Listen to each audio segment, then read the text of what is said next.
भीगा है समा ऐसे में हूँ तू कहाँ मेरा दिल ये पुकारे आजा। अच्छा ठीक है समझ गया ठीक है। So hello everyone, welcome to my channel. तो कैसे हो सभी लोग? तो काफी दिनों से आप इंतजार कर रहे थे कि कब रिवीजन सीरीज स्टार्ट होने वाली फिजिकल एजुकेशन की। तो फिजिकल एजुकेशन की इस रिवीजन सीरीज में आपका बहुत बहुत स्वागत है, जहां पे एक एक चैप्टर को हम लोग 15-15 मिनट में कवर अप करेंगे। अगर आपको डिटेल लेक्चर्स देखना है तो आप शर्मा गई सीरीज को देख सकते हो, जो आपको लिंक आ गई होगी आपकी आई बटन या डिस्क्रिप्शन में। तो डिस्क्रिप्टिव वीडियो के लिए शर्मा गई सीरीज और रिवीजन के लिए आपको देखना है आजा सीरीज। सो वीडियो में आगे बढ़ने से पहले चैनल को सब्सक्राइब कर ले, साथ ही साथ फिजिक्स के मेरे चैनल को सब्सक्राइब कर ले। वहां पे मैं आप लोग के लिए बोर्ड्स के पॉइंट ऑफ व्यू से सारा कंटेंट कवर अप करवा रहा हूं और तगड़ा मटेरियल आप लोग को प्रोवाइड कर रहा हूं। और साथ ही साथ इस चैनल को भी सब्सक्राइब कर लो, टेलीग्राम के चैनल को भी ज्वाइन कर लो, और साथ ही साथ भैया को सपोर्ट करने के लिए 2,50,000 सब्सक्राइबर की तरफ हम बढ़ रहे हैं। तो प्लीज यार सब्सक्राइब बटन जरूर दबा देना। तो बनाते हैं इस नई सीरीज को सक्सेसफुल और स्टार्ट करते हैं आज के हमारे इस वीडियो को।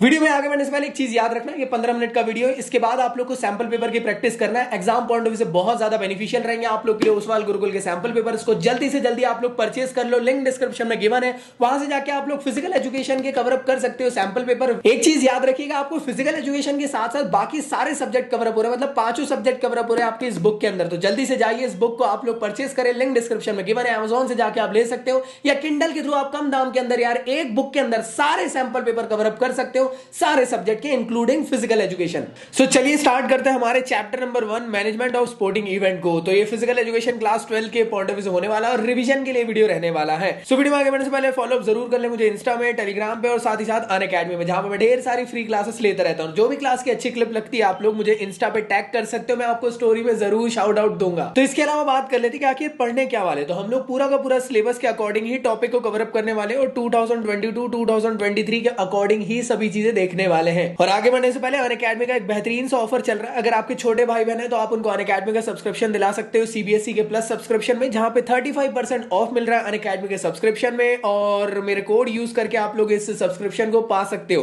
कोड है ZAKI ZAKI और अनअकैडमी के सब्सक्रिप्शन में 35% तक के प्राइस ड्रॉप हो जाएगा। लिंक सभी की सभी डिस्क्रिप्शन में गिवन है। तो चलिए स्टार्ट करते हैं सबसे पहले टॉपिक से, जिसका नाम है फंक्शन ऑफ स्पोर्टिंग इवेंट। बहुत ज्यादा इंपॉर्टेंट टॉपिक है, इसमें से ही यार डायरेक्टली 5 नंबर का क्वेश्चन बन जाएगा और आपको सारे पॉइंट समझाने पड़ेंगे, या तो 3 नंबर का क्वेश्चन बन जाएगा जिसमें आप लोग को सारे पॉइंट के साथ साथ 2 या 3 पॉइंट को एक्सप्लेन करना पड़ेगा। तो चलिए समझते हैं कि आखिर क्या क्या फंक्शन होते हैं स्पोर्टिंग इवेंट के। तो देखो एक चीज समझने की कोशिश करना, ये जो पूरा का पूरा चैप्टर है ये डिपेंड करता है कि किस तरीके से आप किसी एक टूर्नामेंट को ऑर्गेनाइज कराने वाले हो, तो कैसे आप एक स्पोर्टिंग इवेंट को सक्सेसफुल बना सकते हो। तो उन सब के बारे में हम लोग यहाँ पे बात करने वाले। तो स्पोर्टिंग इवेंट के कुछ फंक्शंस के बारे में एक एक करके समझते हैं। सबसे पहला होता है प्लानिंग। प्लानिंग बहुत ज्यादा इंपॉर्टेंट होता है किसी भी टूर्नामेंट या स्पोर्टिंग इवेंट को ऑर्गेनाइज कराने में, क्योंकि बिना प्लानिंग के आप कुछ नहीं कर सकते, आप उससे मिलने भी नहीं जा सकते बिना प्लानिंग के।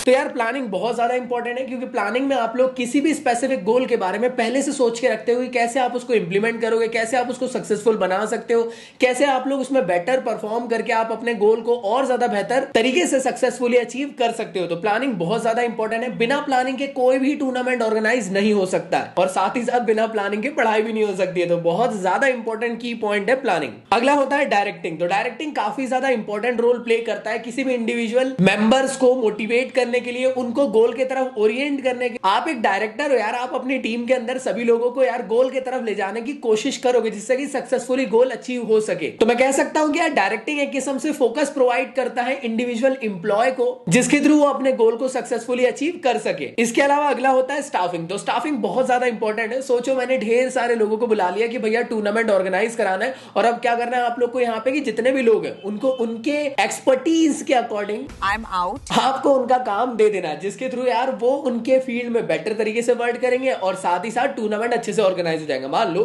कि ढेर सारे लोग को बुलाया, किसी को आपने ग्राउंड की कमेटी में डाल दिए, किसी को इक्विपमेंट की कमेटी में डाल दिए, किसी को टेक्निकल डिपार्टमेंट में डाल दिए, किसी को एडवर्टाइजमेंट डिपार्टमेंट में डाल दिए। ऐसे डिफरेंट डिफरेंट तरीके से आप लोगों को यार डिफरेंट डिफरेंट कमिटीज के अंदर डाल दोगे और स्टाफिंग इस तरीके से हो जाएगी। नेक्स्ट है ऑर्गेनाइजिंग। तो ऑर्गेनाइजिंग का मतलब क्या होता है, यहाँ पे आप लोग यार एलोकेट कर रहे हो रिसोर्सेज को। समझो जो भी आप लोग को रिसोर्सेज लग रहे हैं इंडिविजुअल टूर्नामेंट को ऑर्गेनाइज करने के लिए, तो वो सभी चीजें आप प्रोवाइड करने की कोशिश करोगे, चाहे वो इक्विपमेंट हो सकता है या मनी हो सकता है, जिसके थ्रू जो आपका स्पेसिफिक प्लान है वो सक्सेसफुली अचीव हो सके। क्योंकि बिना रिसोर्सेज के यार कैसे टूर्नामेंट ऑर्गेनाइज कर पाओगे। अगला होता है कंट्रोलिंग। तो कंट्रोलिंग एक बहुत ज्यादा इंपॉर्टेंट प्रोसेस है, जिसमें कि यार आपके पास स्पेसिफिक टीम है, आपने पहले से प्लान सोच के रखे होगी 3 महीने के अंदर इतना काम हो जाना चाहिए, लेकिन पता चल रहा है आपकी टीम उतने अच्छे से वर्क नहीं कर पा रही, मतलब क्या, कंट्रोलिंग सही तरीके से नहीं है। तो कंट्रोलिंग बहुत ज्यादा जरूरी होती है, जिसमें कि यार आप एक किस्म से ब्लूप्रिंट प्रोवाइड करते हो अपने स्टाफ के मेंबर्स को कि भाई इतने टाइम के अंदर ये सभी चीजें हो जानी चाहिए, कि वो जो स्पेसिफिक गोल है क्या सक्सेसफुली ऑर्गेनाइज हो पा रहा है कि नहीं, क्या वो टाइम पे कंप्लीट हो पाएगा नहीं। तो बिना कंट्रोलिंग के यार सब चीजें भाजी पाला हो जाएगी। तो ये थे आपके सभी के सभी पॉइंट, बहुत ज्यादा important function of sporting event के। तो इसको आप लोग को याद रखना पड़ेगा, एग्जाम पॉइंट ऑफ व्यू से आप लोग के लिए बहुत ज्यादा बेनिफिशियल हो जाते हैं। तो नेक्स्ट टॉपिक है आप लोग का वेरियस कमेटी और उनकी क्या क्या रिस्पॉन्सिबिलिटीज होती है। तो सबसे पहले हम लोग जान लेते हैं कि आखिर कितने टाइप की कमेटीज होती है। कमेटीज बहुत सारी होती है, जितना तुम याद कर सकते हो उतना कम है, लेकिन यार मैंने यहाँ कुछ इंपॉर्टेंट कमेटीज के नाम लिख दिया, एटलीस्ट इतने तो याद होनी चाहिए। सबसे पहली जो कमेटी इसका नाम है पब्लिसिटी कमेटी। पब्लिसिटी कमेटी नाम सुनते से समझ में आ रहा, पब्लिसिटी करने का काम, एडवर्टाइजमेंट रिलेटेड काम, लोगों तक के प्रोपेगेंडा और स्पोर्ट्स को पहुंचाने का काम कौन करता है, पब्लिसिटी कमेटी करती है। जैसे आप किसी के साथ घूम लो तो कोई आंटी जो रहती है ना मोहल्ले की, वो पब्लिसिटी कर देगी पूरे मोहल्ले में। अगला होता है ट्रांसपोर्टेशन कमेटी। एक ऐसे टाइप की कमेटी है जिसमें कि स्पोर्ट्स मेंबर को वो होटल से लेकर ग्राउंड तक के पहुंचाने का काम करते हैं। सो सजावट वगैरह का काम जितना भी होता है डेकोरेशन और सेरेमनी कमेटी के अंदर आता है, और साथ ही साथ जो ओपनिंग और क्लोजिंग सेरेमनी होती है वो सभी की सभी यही कमेटी देखती है। तो नेक्स्ट होता है ground and equipment committee. Ground and equipment committee का काम ये है कि ग्राउंड का ख्याल रखना और जो भी स्पेसिफिक इक्विपमेंट रिक्वायर्ड हो रहे हैं स्पोर्ट्स टूर्नामेंट के लिए वो सभी को पहले से बंदोबस्त करके रखना है। ऐसा ना हो कि पता चल रहा है बैट टूट गया फिर वो दोस्त के यहाँ जा रहे बैट लेने, ऐसा तो नहीं होता मेन मैच में। बिल्कुल चुप। अगली कमेटी होती है जिसका नाम है कमेटी फॉर ऑफिशियल। मतलब क्या, जितने भी टाइप के जो ऑफिशियल है, चाहे वो रेफरी हो, जजेस हो, इन सब की सैलरी प्रोवाइड करना, इनका स्पेसिफिक ख्याल रखने का काम कमेटी फॉर ऑफिशियल्स करती है। इसके अलावा अगर मैं बात करूं तो अनाउंसमेंट कमेटी एक कमेटी होती है जिसमें कि यार उनका काम होता है अनाउंसमेंट करना, जो भी गेम के दौरान चीजें हो रही है उन सब के बारे में लोगों तक के बातें बताते रहना। इसके अलावा होता है फर्स्ट एड कमेटी। सोचो किसी को बॉल लग गई कहीं और ये शानदार शॉट, ओह माय गॉड, तीनों बॉल आपस में टकरा सकते, तो यार उस टाइम पे आप इनिशियल ट्रीटमेंट प्रोवाइड कर सको, वो काम कौन करेगा, वो करेगी फर्स्ट एड कमेटी। तो इसके अलावा अगली कमेटी होती है जिसका नाम है फाइनेंस कमेटी। फाइनेंस कमेटी का काम ये है कि इसका बजट प्रिपेयर करने का काम होता है, कितने टाइप के डिफरेंट यहाँ पे स्पॉन्सर आ रहे हैं उन सबको बुलाने का काम होता है। फाइनेंस कमेटी बहुत ज्यादा इंपॉर्टेंट है। फाइनेंस कमेटी ही हमें बताती है कि टूर्नामेंट में कितना खर्चा करना है और किस नेक्स्ट लेवल तक के हम लोग यार टूर्नामेंट को और ज्यादा बढ़िया बना सकते हैं, क्योंकि जितना आपके पास जेब में पैसा रहेगा उतना ज्यादा आप यार किसी के लिए खर्चा कर सकते हो ना, समझ रहे हो ना। ये बहुत ज्यादा इंपॉर्टेंट है फाइनेंस कमेटी। अगली कमेटी होती है committee for refreshment and entertainment. तो जितने भी चीयर लीडर्स वगैरह रहते हैं, जो एंटरटेनमेंट रिलेटेड काम होते रहते हैं, उन सब का काम कौन सा होता है, वो सब कौन देखती है, committee for refreshment and entertainment. और साथ ही साथ जो ग्राउंड के अंदर रिफ्रेशमेंट प्रोवाइड होते हैं, कोल्ड ड्रिंक वगैरह ये सभी चीजें, तो ये सभी का ख्याल कौन रखती है, यही कमेटी रखती है। होप सो तुम लोग को यहाँ तक की चीजें समझ में आ गई होगी। तो ऐसी कमेटीज और भी बहुत सारी हो सकती है। टेक्निकल कमेटी जो टेक्निकल डिपार्टमेंट का काम देख रही है, तो ऐसी ढेर सारी कमेटीज आप अपने हिसाब से भी पढ़ सकते हो, समझ सकते हो। लेकिन ये कुछ इंपॉर्टेंट कमेटीज अगर एग्जाम में पूछे तो इनके बारे में एटलीस्ट एक्सप्लेन करके आ जाना। तो चलिए देखते हैं नेक्स्ट टॉपिक जिसका नाम है कि रिस्पॉन्सिबिलिटीज क्या होते हैं। रिस्पॉन्सिबिलिटीज का मतलब ये कि टूर्नामेंट शुरू होने से पहले कौन सी रिस्पॉन्सिबिलिटी, टूर्नामेंट चल रहा उस टाइम पे कौन सी रिस्पॉन्सिबिलिटीज चलती है, और खत्म होने के बाद की रिस्पॉन्सिबिलिटी। तो सबसे पहले जान लेते हैं टूर्नामेंट शुरू होने से पहले। सबसे पहले तो भैया बजट प्रिपेयर करेंगे ना, पहले बजट प्रिपेयर करना बहुत जरूरी है। साथ ही साथ कौन कौन से स्पॉन्सर होने वाले, वो सब चीजें, डिफरेंट टाइप की कमेटीज आपको बनाना पड़ेगा सो दैट आप लोग अच्छे से ऑर्गेनाइज कर सको स्पोर्ट्स को। साथ ही साथ कौन सा प्राइज देने वाले हो, क्या सर्टिफिकेट देने वाले हो विनर को, ये सब पहले से डिसाइड करके रखना। और साथ ही साथ कौन से डेट को मैच किसके साथ होने वाला है, टूर्नामेंट कैसे होने वाला है, फिक्सचर्स को डिसाइड करने का काम प्री टूर्नामेंट रिस्पॉन्सिबिलिटी के अंदर आता है। नेक्स्ट हम लोग बात करते हैं कि टूर्नामेंट जब चल रहा है उस टाइम पे हमको कैसे रिस्पॉन्सिबिलिटी रखना है।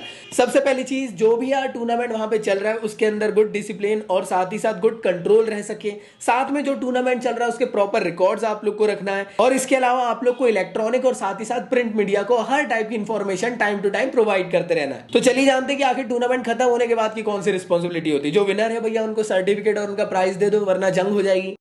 आप कौन, कहाँ लगाया फोन, आपका क्या नाम है, हमसे क्या काम है। इसके अलावा आपको सारे रिकॉर्ड्स को कलेक्ट करके रखना है कि मैचेस कैसे रहे, किन्ने कितना अच्छा स्कोर करा। जो भी चीफ गेस्ट आए उनको बहुत बहुत शुक्रिया बोलो, उनका ऑनर कर दो। साथ में आपको एक डिटेल रिजल्ट प्रोवाइड करना जरूरी रहता है। कितना एक्सपेंडिचर हुआ ये आप लोग को यार यहाँ पे ध्यान रखना पड़ता है। तो ये सभी के सभी पोस्ट टूर्नामेंट रिस्पॉन्सिबिलिटीज के अंदर आएंगे। तो होप सो आप लोग को यहाँ तक ये चीजें समझ में आ गई होंगी। अगले टॉपिक की तरफ बढ़ते हैं जिसका नाम है टूर्नामेंट। देखो यार टूर्नामेंट डायरेक्टली आपके सिलेबस के अंदर नहीं दिखा हुआ है। जैसे आप चेक करोगे वेरियस कमिटीज और रिस्पॉन्सिबिलिटीज के बाद डायरेक्टली फिक्सचर लिखा है, लेकिन अगर फिक्सचर्स को समझना है जिसमें नॉकआउट और लीग टूर्नामेंट होता है तो इस वजह से आप लोग को टूर्नामेंट के बारे में थोड़ा बहुत जानना पड़ेगा। तो चलिए जानते हैं कि आखिर टूर्नामेंट होता क्या है। टूर्नामेंट मतलब कि एक किस्म का स्पोर्ट्स कंपटीशन जिसमें कि डिफरेंट टीम्स आकर एक दूसरे के साथ कंपीट कर रही है और जो डिफरेंट टीम एक दूसरे के साथ आई है वो एक दूसरे के साथ कंपीट करेगी। जो टीम हारेगी वो टूर्नामेंट से बाहर हो जाएगी और एक विनर निकल के आता है टूर्नामेंट के अंदर। तो इसे कहते हैं टूर्नामेंट। तो डिफरेंट टाइप के टूर्नामेंट्स होते हैं। एग्जांपल के तौर पे आप मुझे कमेंट बॉक्स में बताओगे कि आपका फेवरेट टूर्नामेंट कौन सा है। तो आखिर टूर्नामेंट की क्यों जरूरत पड़ती है, क्या इंपॉर्टेंस है। सबसे पहली चीज, जितना ज्यादा आप टूर्नामेंट में पार्टिसिपेट करोगे अपने स्किल को और ज्यादा डेवलप कर सकते हो। साथ ही साथ यार स्पोर्ट्स का प्रोपेगेंडा भी होता है, लोगों तक के पहुंच होती है, अच्छा ये वाला स्पोर्ट्स भी चल रहा है। इसके अलावा साथ ही साथ सिलेक्शन के लिए बहुत ज्यादा इंपॉर्टेंट रहता है। आप देखते होंगे आईपीएल में जो बहुत अच्छा खेलता है उसको इंडिया टीम के लिए सिलेक्ट कर लिया जाता है। इसके अलावा नेशनल और इंटरनेशनल इंटीग्रिटी भी बढ़ती है, भाईचारा बढ़ता है दो देशों के बीच में अगर कोई लड़ाइयां हैं तो। इसके अलावा कुछ सोशल क्वालिटीज भी डेवलप होती है जैसे फेयर प्ले, खेलना करना, ये सब चीजें ना वक्त के हिसाब से आती है। जैसे बड़े प्लेयर हो गए एमएस धोनी, सचिन तेंदुलकर, इनके अंदर ना यार फेयर प्ले वाली क्वालिटी है जो एकदम नए यंगस्टर्स के अंदर भले ही ना हो, तो वक्त के साथ आती। जितना ज्यादा आप टूर्नामेंट खेलोगे उतना ज्यादा आपके अंदर क्वालिटीज बढ़ेगी। तो ये थे आप लोग के इंपॉर्टेंस टूर्नामेंट के, तो बहुत ज्यादा इंपॉर्टेंट है, एग्जाम पॉइंट ऑफ व्यू से आपको याद रखना है। चलिए जानते हैं कि आखिर कितने टाइप के टूर्नामेंट्स होते हैं। तो यार देखो 4 टाइप के होते हैं, लेकिन हमारे सिलेबस के हिसाब से हमें 2 ही पढ़ना है। सबसे पहला होता है नॉकआउट टूर्नामेंट।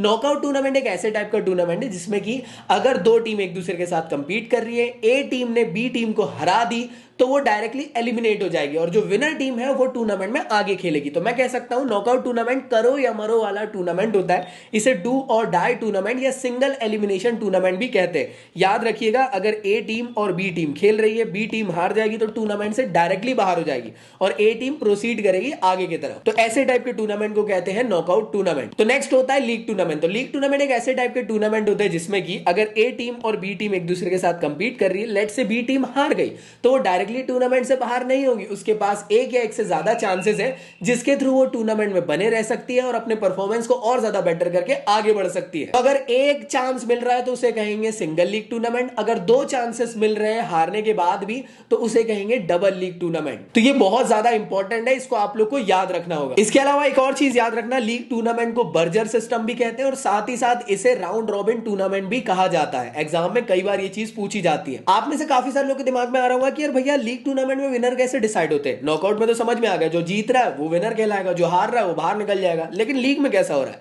लीग में ऐसा है कि जो जीतेगा उसको 1 पॉइंट मिलेगा या पॉइंट्स मिलेंगे और जो हारेगा उसको पॉइंट नहीं मिलेंगे। तो यार टूर्नामेंट जब एंड होने में आ जाएगा तो जिसके सबसे ज्यादा पॉइंट रहेंगे वो टूर्नामेंट में आगे कहलाएगा, विनर कहलाएगा, और जिसके पॉइंट्स कम होंगे यार वो लूजर हो जाएगा। तो इस तरीके से लीग टूर्नामेंट ऑर्गेनाइज होते हैं। आप लोग को मुझे कमेंट बॉक्स में बताना है कि कौन सा फिक्सचर्स है ना। तो ये था आपका आज का वीडियो। आई होप आप लोग को अच्छा लगा हो। इसके अलावा जो फिक्सचर्स वाला वीडियो है मैं चाहता हूं कि 15 मिनट के अंदर मैं कवर अप कर भी नहीं पाऊंगा और ना ही आप समझ पाओगे। तो आपको इत्मीनान से ये वाला वीडियो देख लेना जिसके थ्रू आप लोग को फिक्सचर्स समझ में आ जाएंगे अच्छे से। तो भाई ये बहुत इंपॉर्टेंट वीडियो, इसको प्लीज देख लेना। बाकी सारे जो चैप्टर्स रहेंगे, मतलब क्या सेकंड से लेकर 10th चैप्टर तक के, सब 15 मिनट के अंदर हम लोग कवर अप करने वाले। बस ये एक टॉपिक के लिए मैं आप लोग से कह रहा हूं कि आप एक डेडिकेटेड वीडियो देख लो प्लीज। तो यहां पे एंड होता है हमारा आज का वीडियो लेक्चर। आप लोग इंस्टा में मुझे फॉलो अप कर लेना, अनअकैडमी में मुझे फॉलो अप कर लेना, टेलीग्राम के चैनल और ग्रुप को भी ज्वाइन कर लेना, क्योंकि एग्जाम टाइम में मैं ढेर सारी तगड़ी फ्री क्लासेस लेकर आने वाला हूं जो एग्जाम पॉइंट ऑफ व्यू से आप लोग के लिए बेनिफिशियल होने वाली है। तो चलिए एंड करते हैं आज के इस वीडियो को। मिलता हूं नेक्स्ट वीडियो में, जब तक के लिए गुड बाय। ठीक है, समझ गया, ठीक है।